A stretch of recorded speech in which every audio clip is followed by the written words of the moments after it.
Hello. Thank you, Mayor Taylor and council members for the opportunity to present the LDFA and SmartZone annual report to you today. My name is Mike Sarathakis. I'm the new chair for the LDFA. I want to thank Steve Rapundolo for his years in that position. He's still on the board, of course, and giving me some good advice on the role for the new position I'm in. Do a quick overview of Michigan's smart zones and the activity that takes place in them. There are 21 smart zones in the state of Michigan that were created back in 2000. They are essentially technology parks with defined geographic zones to help commercialize technology-related research-oriented business and employment opportunities. And they provide services to facilitate this commercialization of technologies from universities and private companies, individuals as well. As I said, the law was passed in 2000. I believe we're coming up on the 20th anniversary of this LDFA. It is funded through TIF Capture, which is funded by the state, so has no impact on local taxes in net. And the board has established bylaws on how to run meetings, membership, etc. Ann Arbor, Ypsilanti area received a smart zone status in 2001. And the LDFA was formally adopted in 2002, as I mentioned, with a board appointed. It represents Ann Arbor and Ypsilanti. And as I mentioned just a second ago, it is through a TIF boundary incremental tax capture only from Ann Arbor, even though the surface area includes Ypsilanti. And the funds can only be used exclusively in that defined area. The initial smart zone was authorized and went from 2003 to 2018, and back in 2017 was extended until 2033. And at that time also a satellite smart zone was established with Adrian in Tecumseh. Up to 10% of the funds can be utilized for Ypsilanti services and support. So the services provided in the Ann Arbor Ypsilanti include incubator space that can hold up to 25 companies, about 80 employees. That's located on 330 East Liberty in Ann Arbor. These are subsidized short-term leases with administrative and support, internet services, utility and property taxes, insurance, maintenance are provided.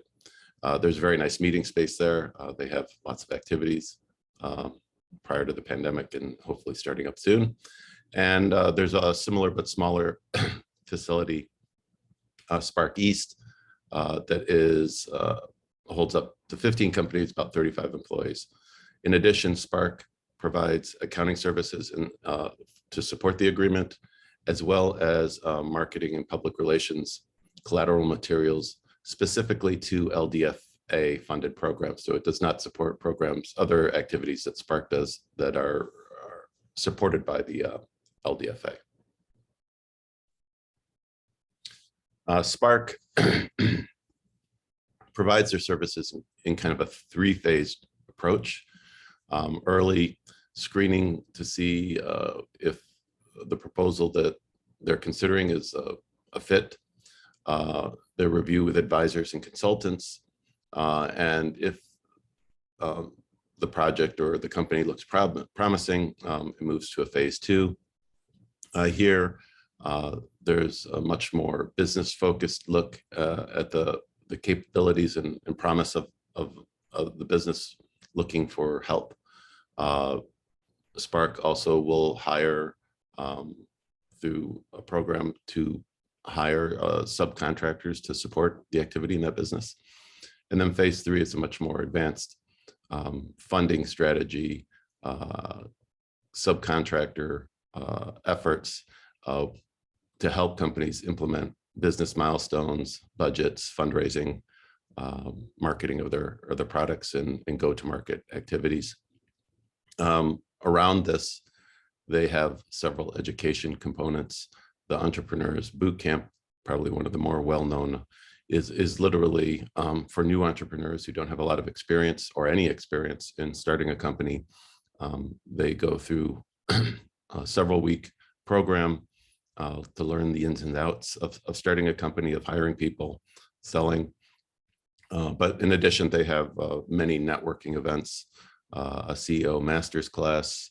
As companies grow, changes happen in the business, and the leaders of those businesses need support and understand the changes, as well as spark.ed, which is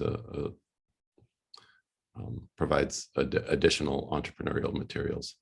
They also have an executive in residence program, which allows Ann Arbor and Ypsilanti area to retain C-level talent in the community, leverage their experience and ability to provide value to new companies that are getting off the ground, hopefully eventually take roles in those companies for where things are a good match.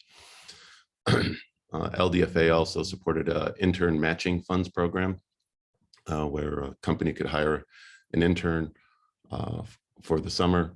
LDFA program through Spark would pay for half of that intern's salary, and the company would pay the other half. Really interesting twist to this is that the state of Michigan saw so much value in this program that they have provided the STEM internship program. So Spark now oversees a separate program that supports internships across the state from all public universities. Very large grant, multi-year. In fact, where I work, my office hopes to take advantage of hiring an intern this upcoming summer for one of the things we're working on. And then in collaboration with an EMU practicum, they have a digital engagement clinic, which allows companies to understand and learn more about digital marketing efforts by employing interns who are enrolled in that EMU practicum. So a broad portfolio of services and educational components to help grow technology-related commercialization in our area, which is important. They also have 3 large initiatives: the Mobility Smart Cities, which is collaborating with local mobility centers, mobility summits, and supporting mobility startups. Very well known and growing every year, A2 Tech 360, which is getting a national reputation. People from all over the country participate in this. Even as the event was virtual, the last 2 years, the attendance has been excellent, and the team at Spark did a spectacular job in morphing the program to still make it interesting and engaging over the last 2 years. Brings lots of people to Ann Arbor when it's in person, which hopefully it will be this year, and a great opportunity to also educate local community on startups and tech commercialization that's happening in and around Ann Arbor and Ypsilanti. In addition, they work collaboratively with the Adrian Tecumseh SmartZone, and Lenawee Now and Spark have programs there. So over the last 5 years, this represents about $6.95 million of impact in the Ann Arbor region. The activity that this has leveraged is about nearly $113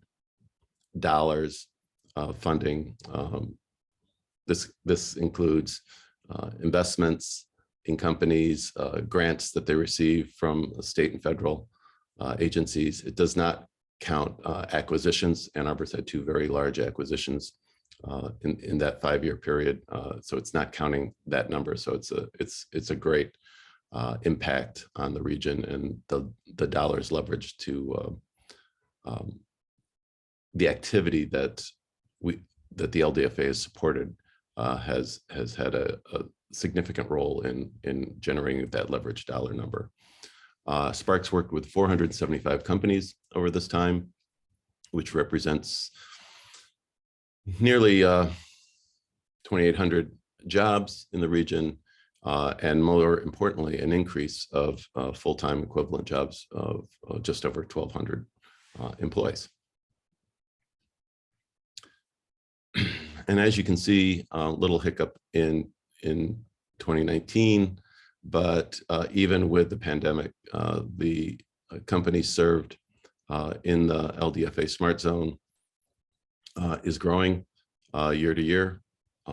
It's a great trend, not surprising, except for these last 2 years. It's really outstanding to see that the LDFA and Spark were able to work together to support so many companies, obviously in a difficult time for everyone. And there were certainly programs that Spark ran that helped companies survive, especially at the beginning of the pandemic, and then help them with their growth as things started to start back up again.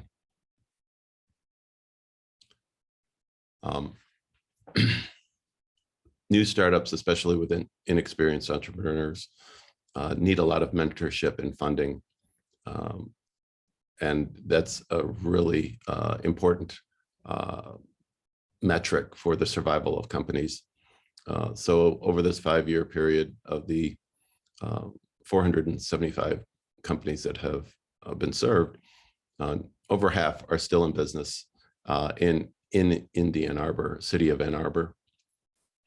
Smaller percentage in Ypsilanti, but still in business. 16% of the companies, or 76, were originally in the service area and received support, but then moved out of the service area. And that doesn't necessarily move away from the region. They just might be out of the formal borders of the SmartZone. And as a result, can't receive additional support and are counted as moving out. About 24%, or 112 of the companies served, have closed, unfortunately, and about 4%, I think this is an interesting statistic, didn't evolve into a legal entity. And while certainly we want to see people have success can also be measured in, someone had an idea, they thought it was a good idea, they received some coaching and advice, and decided that they'd move on to something else. And that's a good thing in most cases, because not everything can be a success. It's a very tough go to launch a technology-based startup, and learning that lesson fast and moving on is much better than struggling for years to something that's likely not going to have success. Funds raised by startups is a great metric as well in the area. We've seen nice growth there from previous years. Companies have raised in 2021 fiscal year over $171 million in venture capital, and additional $32,400,000 and some dollars in non-venture capital. And this includes angel investments, federal grants, bank loans, founders and insider funding for their own startups, as well as corporate, university, and foundation support. And you can see the breakdown on the right side of the in that pie chart, mostly green and black.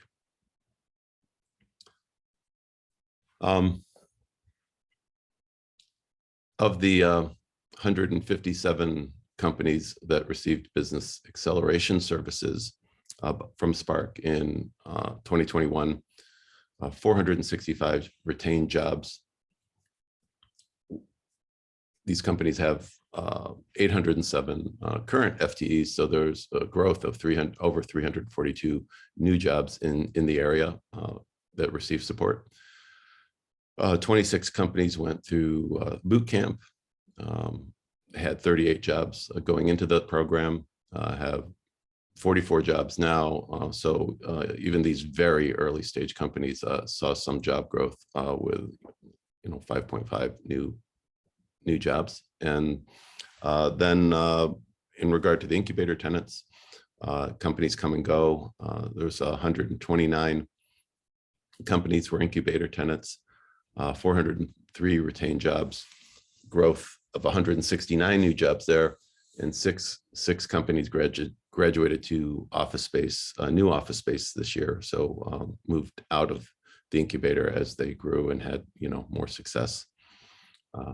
The education programs mentioned that Spark offers, over 3,500 attendees.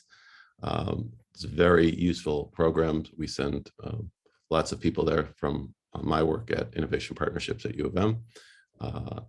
Great programs that we also utilize ourselves. Two examples of companies that have received support over the years. Work at Health. This is an important company to help and interact with people who have substance abuse disorders virtually. To date, it has raised slightly over $138 million in capital, including $118 million in the last fiscal year, of 147 employees, $5.4 million in revenue. Great story, very impactful company, doing great things in the community and in fact across the country. Blue Conduit's also received a lot of attention lately. This is a company that provides a machine learning algorithm to allow for the discovery and replacement of lead water service lines. Company had its origins in the Flint water crisis and its technology that came out of the University of Michigan. They've raised $3 million in 2021 through, and this includes a big grant from Google and some small angel and investment funding. And they also utilize the Spark EIR program. So we're excited to see these two examples of many, in fact, get support from the work that the LDFA supports and that Spark is able to implement. Activities allowed under LDFA funding, not absolutely limited to these because things change. Obviously, the last 2 years, there were a lot of different things and needs for companies trying to deal with the pandemic. Entrepreneurial training, like the boot camp, business and executive management and mentoring, important, especially for new entrepreneurs and new CEOs. Business feasibility and planning, figuring out what's the likely path to market, who the competitors are, how they can raise funding. Spark also provides technology assessment and IP protection support. So for intellectual property, it's expensive to do that. Technology companies often need to file for IP, and that's an expensive proposition, includes legal support.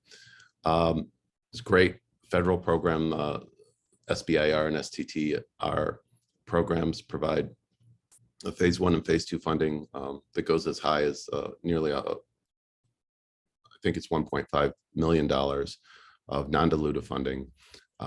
These are commercialization of technology grant proposals, and Spark helps with that writing and partnering with local support groups that provide assistance in that kind of grant writing.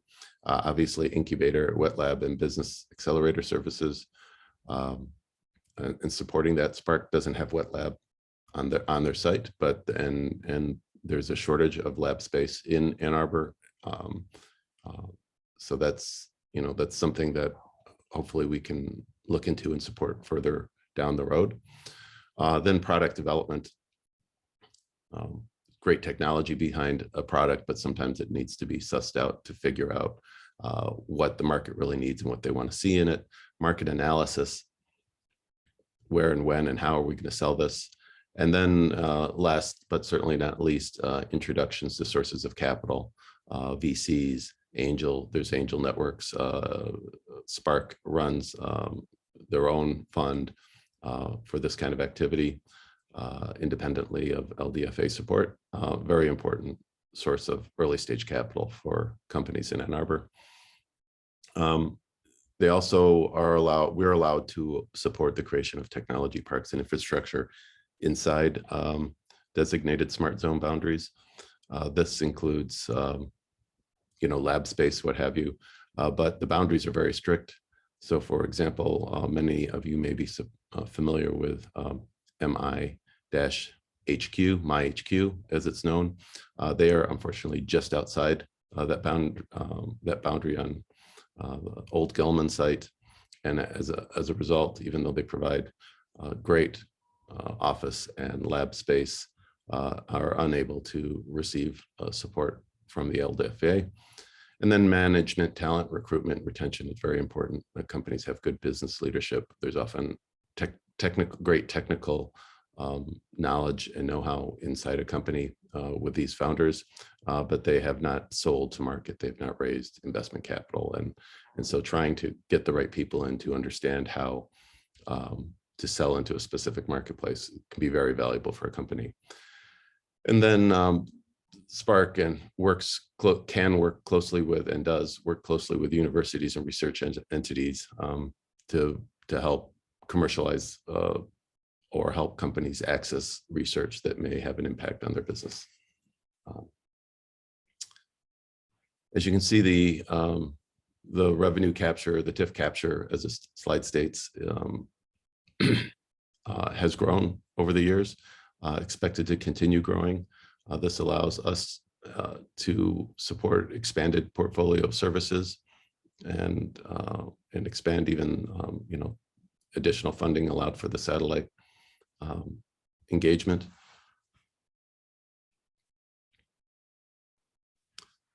Here's the specifics. Actual tax revenue was $4.65 million. There was miscellaneous revenues coming in from legacy programs, as well as investment income from the pool of capital before it was utilized. See a nice bump in growth till slightly over 5 million projected for 2022, and continuing that into 2023. This is a more detailed breakdown of projections and actual budgets for 21 and 22. As you can see, lots of programs supported here. I'm not going to go through this line by line. You'll have access to this and can look at these budgets in detail. But a lot of great program support. Support services provided by Spark, the entrepreneurial programs, mobility support, just to name a few, and then operation support for Spark East, as well as the accounting and marketing services lower below. Regarding expenditures, I do want to note here, because there's a big spend. Ann Arbor and the LDFA are supporting the Tech Park Fiber initiative. This is going to be a big spend, something that essentially we've been saving up for, that is going to decrease the cash balance pretty significantly, but it's an important project to provide high-speed internet access across the community within, of course, the defined smart zone area. So you'll see that on the second line here, a $3 million spend. Nevertheless, because of increasing revenue captures, we will be able to maintain a solid ending fund balance, and that will then grow, and we'll look at other initiatives to support that require more time and more savings, similar to the Tech Park Fiber initiative. Members of the board are listed here.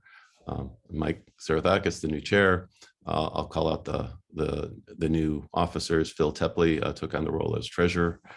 Michelle Mueller, excuse me, is our vice chair. And then we have ex officios, Marty Prashan is the recording secretary. Joe Myers represents the city of Ypsilanti. And then Bill Mayer represents Spark. And obviously we need someone like Bill to communicate what's going on. And he's helped me. Thank you, Bill, for pulling these slides together. And then Fred Molnar from the MEDC, who oversees the sourcing of the funds that we have to deploy through the LDFA. And Fred's role is really to help us make sure that we're staying within the parameters and requirements of the funding. So that's Fred plays an important and very collaborative role with our board. And last but not least, wanted to just briefly highlight the initiatives. The arrows you see in red, and this hasn't changed in the past year, are our primary focuses. As you can see, the establishment of reliable fiber and internet access, which I talked about previously under the budget slide, is a very important infrastructure. I think marketing and promoting our entrepreneurial and innovative culture has shown a lot of success with A2 Tech 360. You know, all of these things combined and these kind of activities combined, and you see Ann Arbor listed as one of the top places to live and start a business in the country constantly. And while capital is still an issue for startups in the state of Michigan as a whole, it is slowly improving. There's new funds and new initiatives out there, as well as the ability to attract funding from out of state for companies that are in state. So we're happy with their success, and I appreciate the opportunity to present this to you. If you have any questions, please feel free to email me at michael@etllc.com, or contact Bill Mayer if you have questions directly of Spark and their activities. Again, thank you for listening and the opportunity to present to you. Thanks.